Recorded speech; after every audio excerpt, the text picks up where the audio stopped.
Lever les yeux pour contempler les fresques et dorures de la fameuse salle des conférences.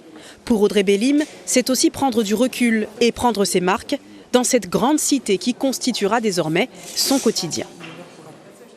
Là, en découvrant jour après jour ce qui se passe, très sincèrement, je prends vraiment la mesure de ce que je vais faire, de la valeur que cela a et vraiment de la belle chance et de la belle opportunité que j'ai pour mon territoire. Et ça donne vraiment envie de bien faire son travail et de réussir. À 36 ans, la jeune femme à la valise, juriste de profession, vient d'être élue sénatrice. Elle se prépare pour la grande rentrée, mais l'heure est à la paperasse, avec une batterie de rendez-vous auxquels ici nul n'échappe avant d'entrer en fonction. Je vais voir le secrétaire général de la caisse pure, parce que j'ai un entretien. Tu peux venir ? Et non. Mais pas de quoi impressionner la jeune femme, qui devient ainsi l'une des benjamines des 348 parlementaires de son assemblée et garde les yeux rivés sur son objectif.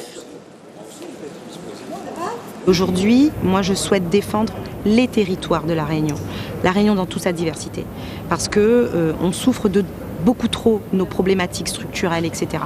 Moi je suis née avec ces idées-là. Et aujourd'hui, à ma petite échelle, j'aimerais les combattre et réussir à apporter à mon territoire pour vraiment améliorer les conditions de vie des Réunionnaises et Réunionnais.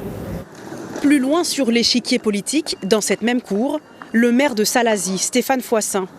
Il a achevé son parcours administratif et prend désormais le temps de la réflexion quant au groupe politique qu'il intégrera au Sénat pour la grande rentrée du 2 octobre.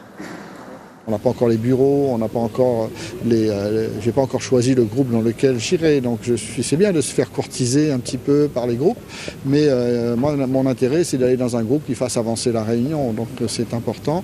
C'est vrai qu'on a une majorité qui est LR et centriste ici au Sénat, mais il est aussi important peut-être des fois d'être dans un petit groupe pour pouvoir avoir peut-être plus de temps de parole, plus d'intervention, pour faire monter les problèmes que nous rencontrons à La Réunion et pour pouvoir avoir des solutions, puis éventuellement être proche du gouvernement. D'ici lundi, le sénateur Stéphane Foissin, lui docteur en médecine générale, devrait avoir désigné un remplaçant à son cabinet de Salazie, mais il devrait aussi avoir enfin choisi son groupe politique.